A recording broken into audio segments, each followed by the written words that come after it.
Assalamualaikum warahmatullahi wabarakatuh. Perkenalkan, kami dari kelompok 1 akan mempresentasikan hasil kerja kelompok kami tentang alat kesehatan berdasarkan fungsinya. Alat kesehatan medis. Yang pertama ada X-ray. Fungsi X-ray yaitu sebagai alat diagnostika di mana kita dapat memeriksa, mengenal dan mengetahui penyakit pasien dari film X-ray yang kita teliti. Juga bisa untuk memeriksa ada tidaknya patah tulang, ada tidaknya perbesaran jantung, dan lain-lain. 2. EKG. Fungsi EKG untuk merekam segala aktivitas jantung, baik itu aktivitas normal ataupun tidak normal, lalu mendeteksi adanya penyakit jantung, gangguan elektrolit, seperti hiperkalemia atau hipokalemia, dan juga mendeteksi penyakit bukan jantung seperti contohnya hipotermia. Yang ketiga ada MRI.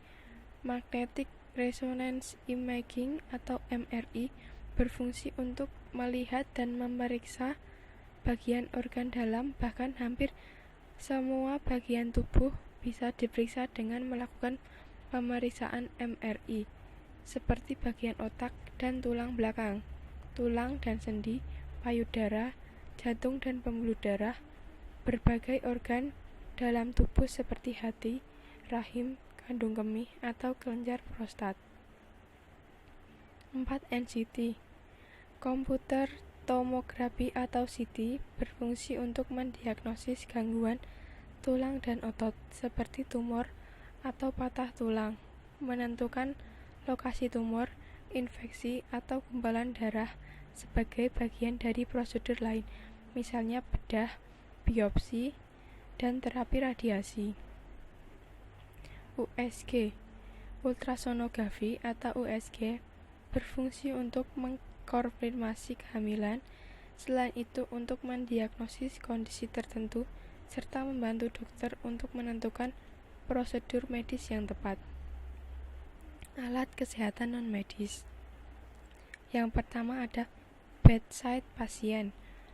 Bedside cabinet biasanya dipakai untuk meletakkan pakaian atau barang-barang lain milik pasien rawat inap di rumah sakit.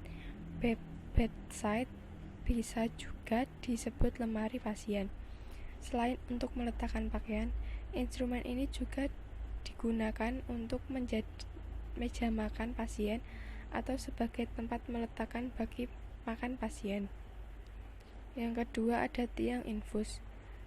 Tiang infus adalah sebuah alat yang berfungsi untuk menempatkan cairan infus yang terhubung dengan pasien. Alat ini terdapat rongga penyangga sebagai tumpuan untuk memudahkan memindahkan tiang infus.